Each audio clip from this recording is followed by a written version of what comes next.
Assalamualaikum warahmatullahi wabarakatuh. Waalaikumsalam warahmatullahi wabarakatuh. Selamat siang Bapak dan Ibu guru. Saya ucapkan terima kasih atas kehadirannya. Di sini kita akan bersama-sama. Sebelumnya perkenalkan dulu, nama saya Yulianti Astuti. Saya calon guru penggerak angkatan 11. Di sini kita nanti akan belajar bersama-sama tentang apa itu budaya positif. Jadi di dalam budaya positif nanti ada beberapa macam atau beberapa jenis yang mungkin Bapak Ibu guru sudah menerapkannya dengan anak-anak atau peserta didik kita. Cuman kita mungkin belum sadar bahwa budaya positif mana yang telah kita terapkan atau malah semuanya sudah pernah kita terapkan. Untuk mengawali siang hari ini supaya kita tidak mengantuk, kita ice breathing dulu ya. Ini ada namanya tepuk semangat. Mungkin Bapak Ibu sudah pernah mendengar di TikTok atau di Facebook atau di YouTube.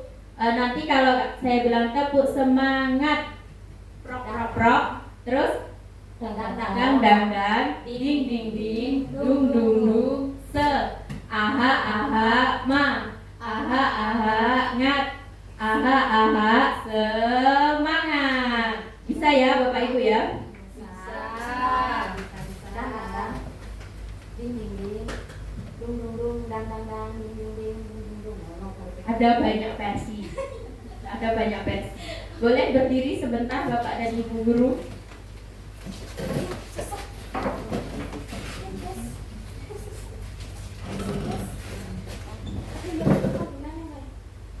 Baik, kita mulai. Tepuk semangat.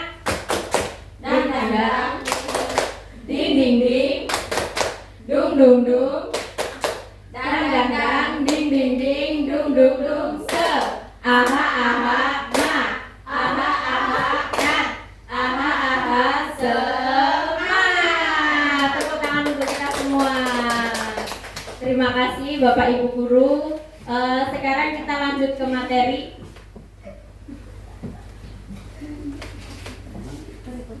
Nah, ini tadi yang saya bilang bahwa budaya positif itu di dalamnya ada berbagai macam. Yang pertama itu ada perubahan paradigma belajar, motivasi perilaku manusia, posisi kontrol guru, keyakinan kelas, segitiga restitusi, kebutuhan dasar manusia, nilai-nilai kebajikan, dan disiplin positif. Nanti kita akan belajar semuanya ini.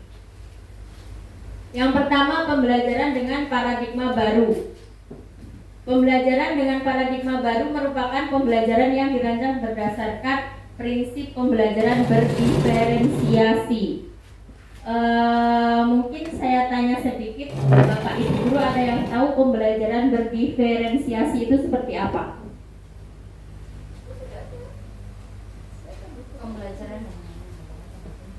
Pembelajaran yang bervariasi. Baik, dari Bu Isma, pembelajaran yang bervariasi. Variasinya gimana Bu? Banyak macamnya. Banyak macamnya. Modul pembelajarannya banyak. Kemudian ada lagi pembelajaran berdiferensiasi.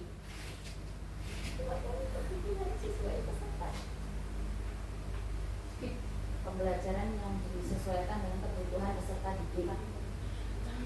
Pembelajaran yang disesuaikan dengan kebutuhan peserta didik. Nah, ya. Terima kasih Ibu Indah. Iya, pembelajaran berdiferensiasi itu yang dijawab Bu Isma tadi benar, yang dijawab Bu Indah tadi benar, bahwa pembelajaran yang bervariasi, banyak model, tidak monoton, sesuai dengan kebutuhan peserta didik. Mungkin Bapak Ibu guru tanpa sengaja atau bahkan sudah sadar sudah melakukan pembelajaran diferensiasi di kelasnya masing-masing. Betul? Betul. Bisa disebutkan contohnya satu? Ayo Ibu. Contoh pembelajaran diferensiasi yang pernah Bapak Ibu lakukan di kelas. Misalnya kalau saya itu pernah menggunakan model pembelajaran ular tanggal. Soalnya Saya lihat pada waktu itu anak-anak itu lagi suka-sukanya main ular tangga. Nah, saya punya ide gimana ular tangga ini nanti bisa digunakan dalam proses pembelajaran. Mungkin Bapak Ibu Guru ada model lain atau media lain? Misalnya mungkin pembelajaran sambil bermain, misalnya di dalam lingkungan kelas, kita bisa di luar kelas dengan pengenalan lingkungannya yang menyangkut tentang materi pembelajaran. Baik, terima kasih Ibu. Ya, benar sekali, itu salah satu pembelajaran berdiferensiasi. Next. Nah, ini ada konsepsi tentang teori kontrol. Tadi ada teori kontrol. Miskonsepsi berarti yang salah. Ilusi guru mengontrol murid. Kita tidak bisa mengontrol murid ya Bapak Ibu Guru. Kemudian ilusi bahwa semua penguatan positif, efektif dan bermanfaat. Kadang kita ngomong sama anak, menurut kita itu hal baik, hal positif, tapi anak tidak bisa menerimanya itu hal baik atau hal positif. Kemudian ilusi bahwa orang dewasa berhak memaksa. Ini juga tidak boleh. Kita tidak bisa merasa dewasa dan anak-anak kita itu ya mereka masih kecil-kecil. Jadi kita tidak bisa memaksakan kamu harus belajar duduk. Kamu harus belajar dengan tangan di atas meja. Tidak bisa. Anak-anak tidak bisa dipaksa seperti itu. Yang terakhir ilusi bahwa kritik dan membuat merasa bersalah mampu menguatkan karakter. Ini biasanya kita ngasih kritik ke anak, tapi bukannya dia berubah, tapi dia malah merasa ketakutan. Niatnya kita mau membentuk karakter anak itu, tapi ternyata anak itu merasa takut. Seperti itu. Lanjut.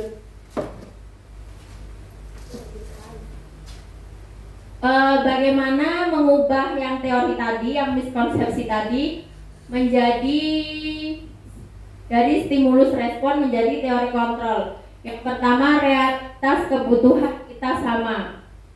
Teori kontrolnya, realitas kebutuhan kita itu berbeda. Jadi satu anak dengan anak yang lain itu kebutuhannya jelas berbeda.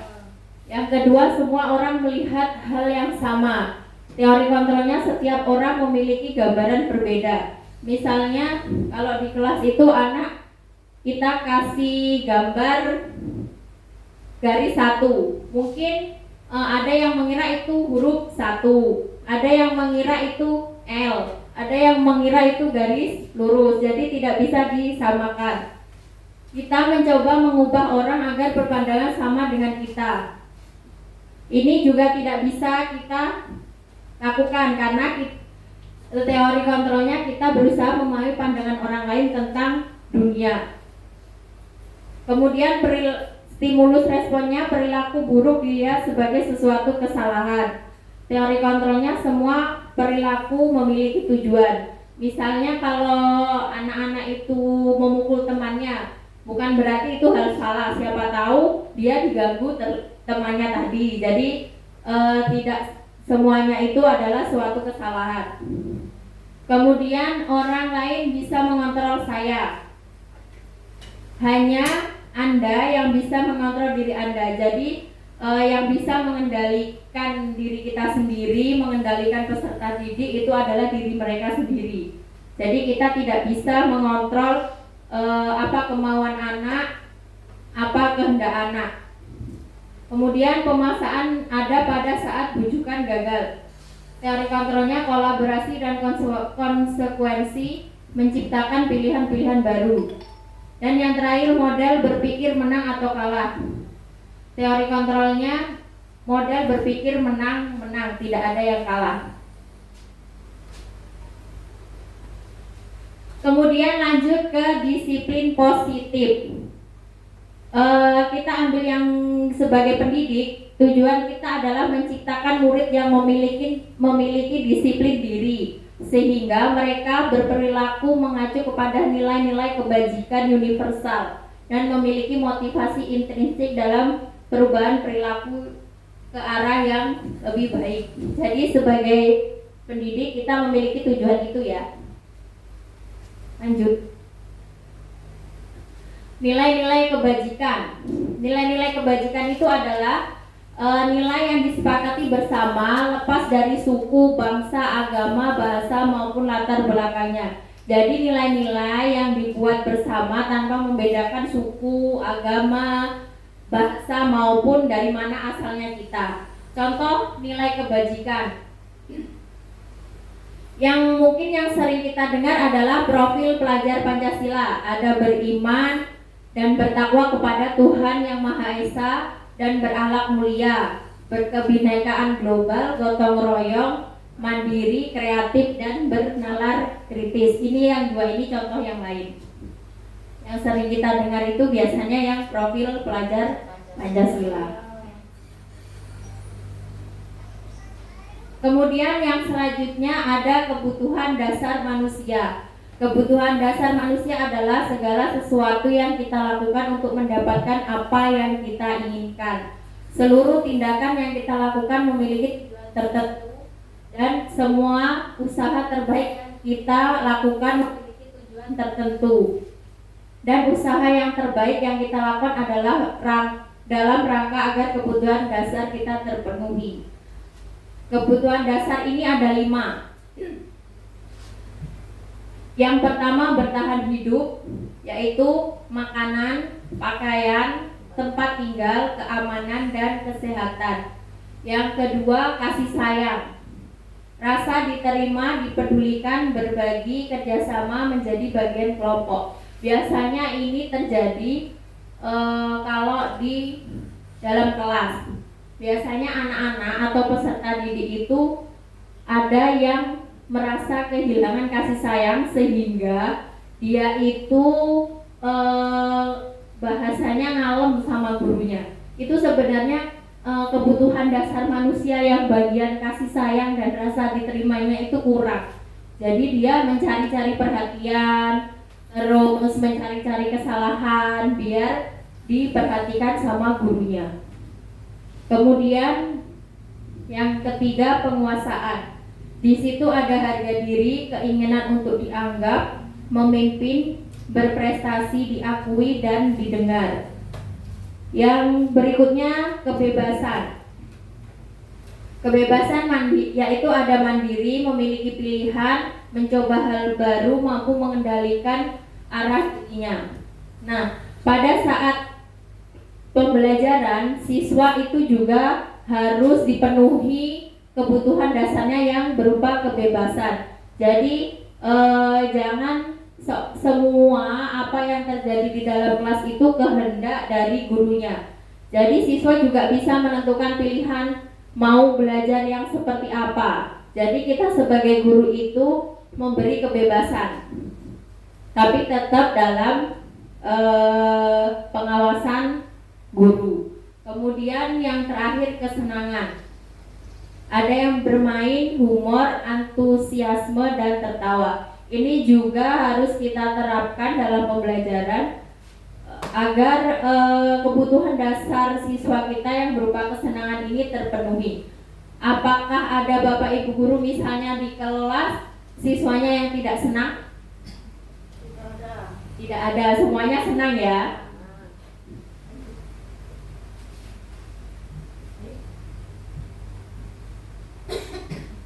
Berikutnya motivasi perilaku manusia. Motivasinya itu ada 2, ada yang intrinsik dan ekstrinsik.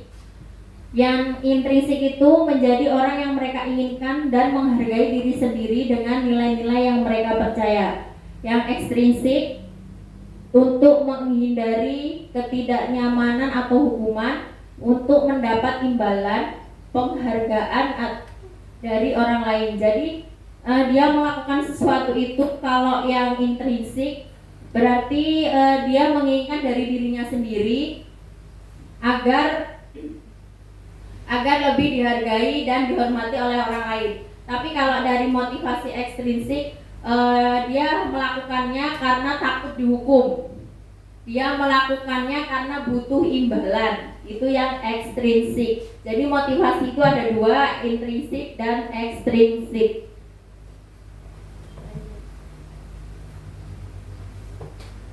Sekarang kita masuk ke apa perbedaan hukuman, konsekuensi, dan restitusi. Hukuman yang pertama itu terencana atau tiba-tiba.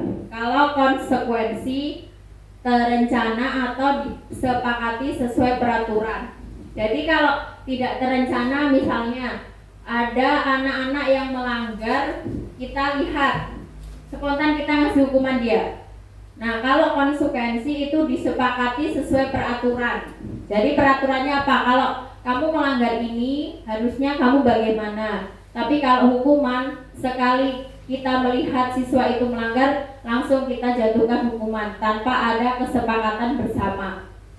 Kemudian yang restitusi, proses menciptakan kondisi bagi murid untuk memperbaiki kesalahannya. Jadi kita melihat murid melakukan kesalahan, kita terapkan restitusi. Jadi kita tanya dulu kenapa melanggar, terus ada hal apa yang mempengaruhi dia sampai melanggar. Kemudian setelah melanggar ini gimana perasaannya. Pokoknya kita gali dulu apa kok bisa siswa itu melakukan hal tersebut. Kemudian yang hukuman murid tidak tahu apa yang akan terjadi. Murid tidak tahu apa yang akan terjadi atau tidak dilibatkan. Yang konsekuensinya murid tetap dibuat tidak nyaman. Yang restitusinya proses kolaboratif yang mengajarkan murid untuk mencari solusi sendiri. Kalau yang hukuman ini, murid itu tidak tahu dia itu melanggar peraturan apa enggak. Jadi menurut kita itu melanggar, tapi murid itu tidak tahu bahwa dia telah melanggar. Kemudian konsekuensinya murid itu tetap tidak nyaman karena menurut kita itu tadi salah. Terus restitusinya proses kolaborasi. Jadi ada kolaborasi antara guru dan murid tadi dalam mencari masalah. Mencari solusi dari masalah yang ada. Selanjutnya 5 posisi kontrol guru. Kita sebagai guru itu memiliki posisi kontrol. Yang pertama sebagai penghukum. Yang kedua pembuat merasa bersalah. Yang ketiga sebagai teman. Yang keempat sebagai pemantau. Dan yang kelima sebagai manajer.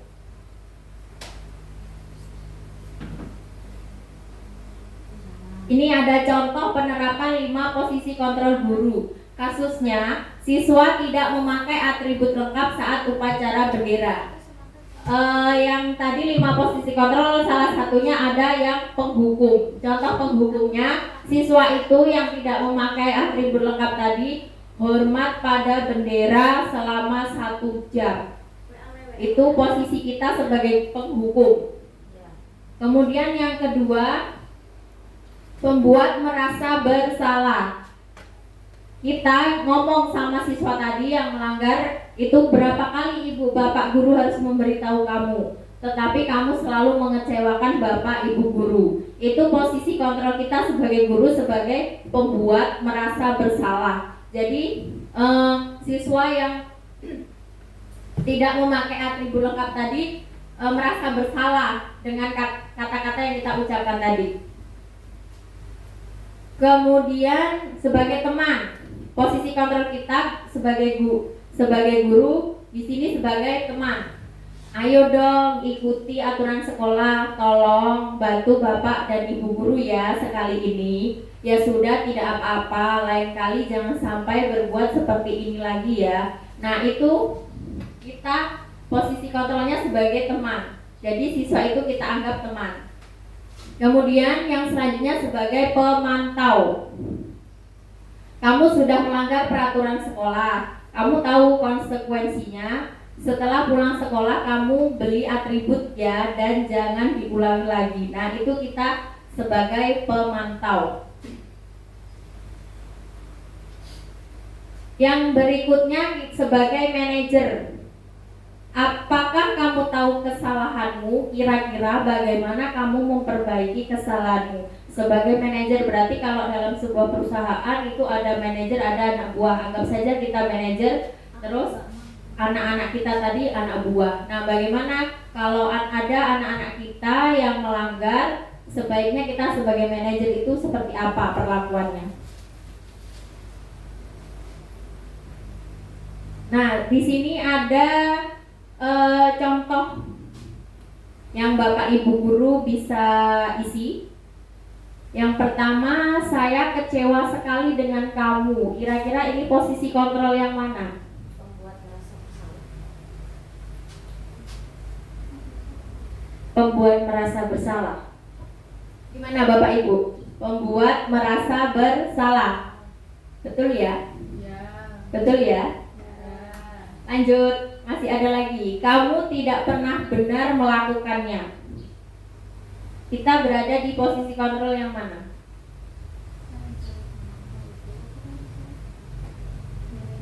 Manajer.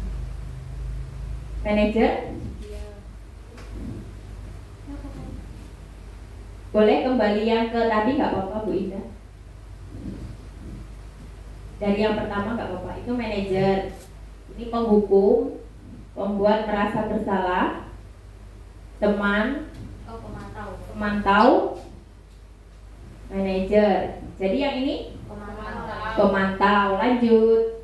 Apa rencanamu untuk menyelesaikan masalah ini? Manajer. Manajer. Lanjut.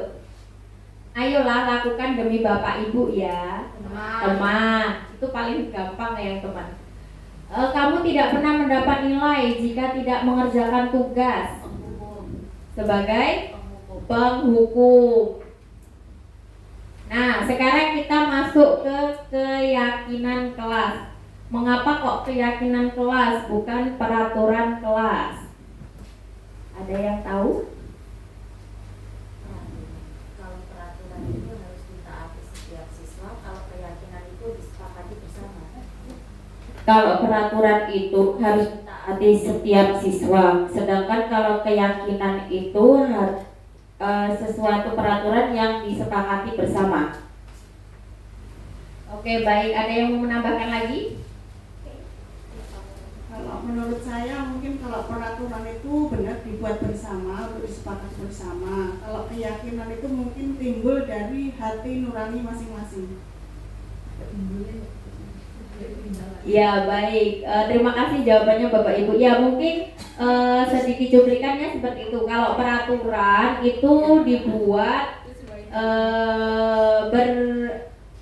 mungkin belum bersama-sama ya. Kalau peraturan biasanya kalau peraturan itu kalau di sekolah sudah ada yang buat, biasanya apa kepala sekolah, apa guru gitu. Nah, kalau keyakinan kelas itu sesuatu ya disepakati bersama-sama di dalam kelas tersebut. Ini contoh keyakinan di kelas saya, di kelas 6. Kalau keyakinan itu bersifat abstrak, berupa pernyataan universal, dibuat dalam pernyataan positif, sedikit saja agar mudah diingat. Kemudian sesuai dengan kondisi kelas dan sekolah sehingga mudah diterapkan. Semua warga sekolah atau warga kelas dilibatkan saat membuat keyakinan kelas. Nah, di kelas saya itu sudah membuat keyakinan kelas. Yang pertama itu tentang kehadiran. Kehadiran ini kalau bisa setiap hari siswa itu harus hadir kecuali sakit. Terus kebersihan kelas ini tanggung jawab bersama. Jadi kalau ada sampah dimanapun letaknya, itu semua warga yang ada di dalam kelas itu bertanggung jawab. Kemudian kekeluargaan, contoh kecilnya kekeluargaan ini misalnya mau nulis, temannya tidak membawa pena, itu teman yang membawa lebih dari satu boleh meminjamkan. Terus keterlibatan dalam segala aspek, misalnya keterlibatan saat pembelajaran.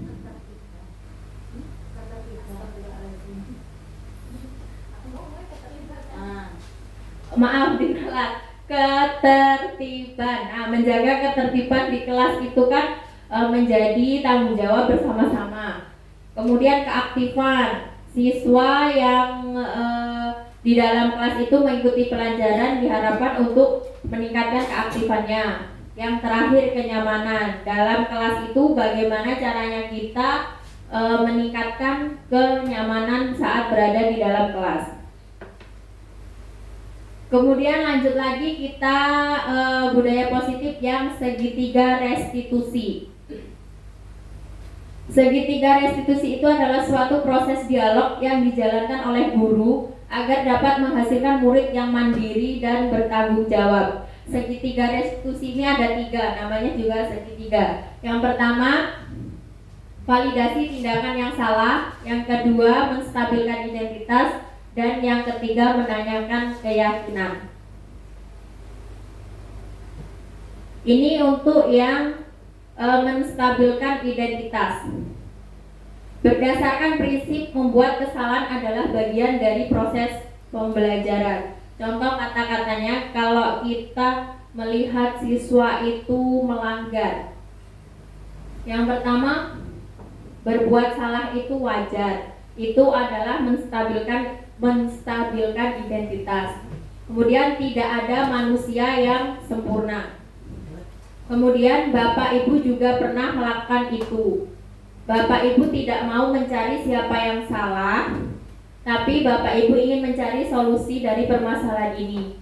Kemudian yang terakhir, kamu berhak merasa begitu. Apakah Bapak Ibu pernah mengucapkan kata-kata ini di dalam kelas atau saat siswa itu melanggar aturan atau melanggar perintah Bapak Ibu guru? Pernah ya? Mungkin yang sering diucapkan itu berbuat salah itu wajar. Soalnya Bapak Ibu guru juga pernah berbuat salah. Lanjut yang kemudian validasi tindakan yang salah. Berdasarkan prinsip setiap perilaku berupaya memenuhi suatu kebutuhan tertentu. Nah, ini kalimat yang sering diucapkan itu, kamu pasti punya alasan mengapa kamu melakukan hal itu. Atau kalau kita biasanya itu ngopo kok gelut. Nah, mungkin itu bahasa Indonesianya mengarah ke sana. Kemudian, padahal kamu bisa melakukan yang lebih buruk dari ini ya. Misalnya anak itu berkelahi, dia tidak terima penanya diambil. Kadang anak itu cuma mukul, padahal dia bisa melakukan lebih dari memukul, mendorong atau apa. Tapi kadang anak refleksnya cuma memukul kayak gitu. Terus kemudian kamu patut bangga karena telah melindungi sesuatu yang penting buatmu. Contohnya tadi menurut dia bahwa pena tadi sangat penting. Jadi kalau mau diambil temannya nggak boleh. Jadi dia gimana caranya mempertahankan pena itu. Kemudian yang terakhir, kamu melakukannya karena mempertahankan sesuatu yang penting bagimu. Nah, ini hampir sama dengan yang atasnya tadi. Kemudian yang ketiga, segitiga restitusi yang ketiga, menanyakan keyakinan. Berdasarkan prinsip teori kontrol bahwa pada dasarnya kita termotivasi secara intrinsik. Yang intrinsik tadi dia merasa ingin dihargai, merasa ingin dimengerti, dihormati. Biasanya setelah kita memvalidasi tindakan, kita tanyakan keyakinan kelas yang telah kita sepakati apa. Misalnya tadi siswa yang penanya diambil temannya terus marah. Kita tanyakan perbuatannya tadi salah apa benar. Terus keyakinan apa yang telah dilanggar. Misalnya keyakinan yang tadi kebersamaan, kekeluargaan yang sudah dilanggar. Kemudian nilai-nilai apa yang telah disepakati bersama. Seperti apa gambaran sebuah kelas yang ideal menurut kamu. Biasanya siswa nanti akan menjawab, kamu ingin menjadi orang yang seperti apa.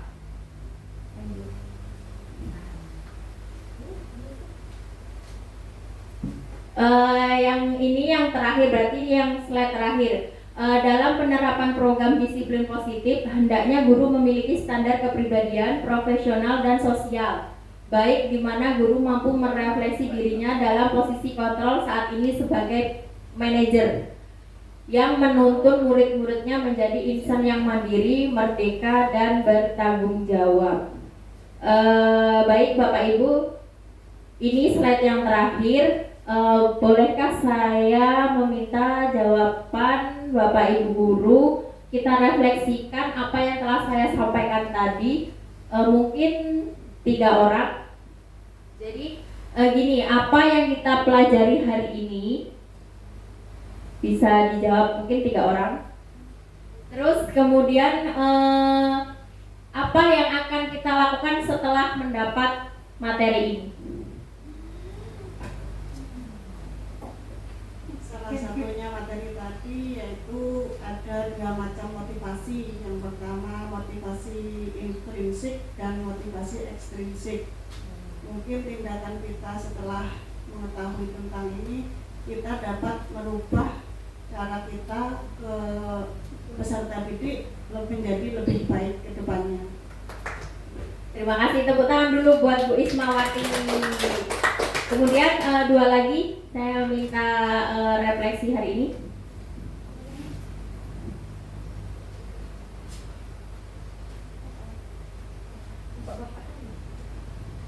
Bu Murti.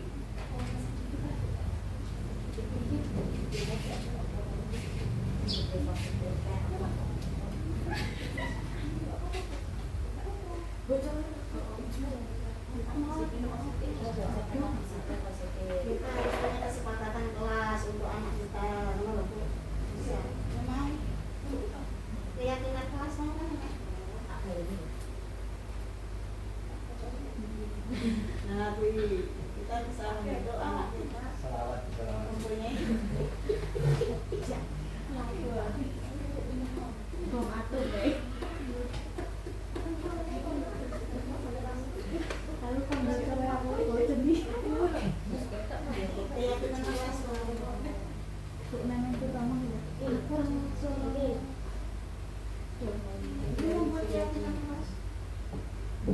Hari ini saya belajar tentang kita harus membuat keyakinan kelas,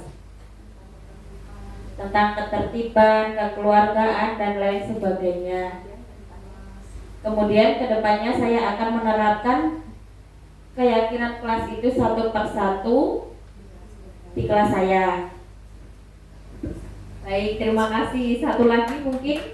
Oh, tepuk tangan dulu, tepuk tangan dulu. Baik. Kemudian satu lagi.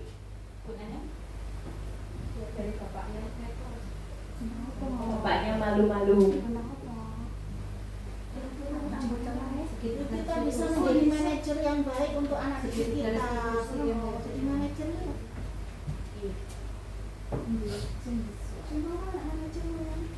Lima tahap dulu. Kalau saya belajar segitiga restitusi. Ya, pertama. Apa? 3. pembelajaran hari ini. Saya belajar tentang segitiga restitusi.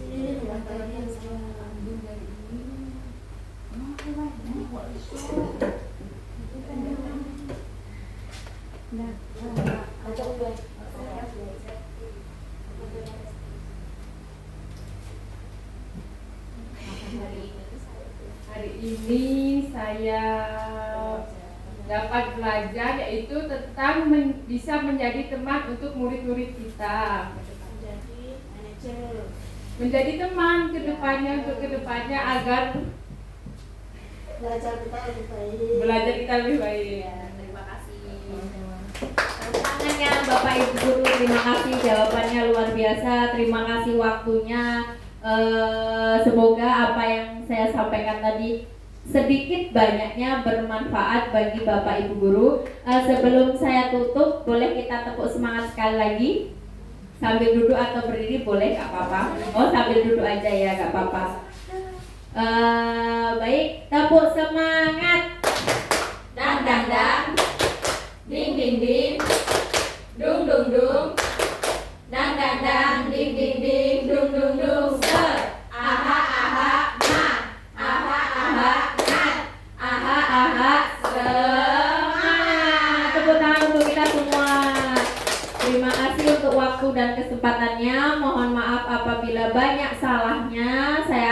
Wassalamualaikum warahmatullahi wabarakatuh. Waalaikumsalam warahmatullahi wabarakatuh. Yang sedang ya. Ya, oke.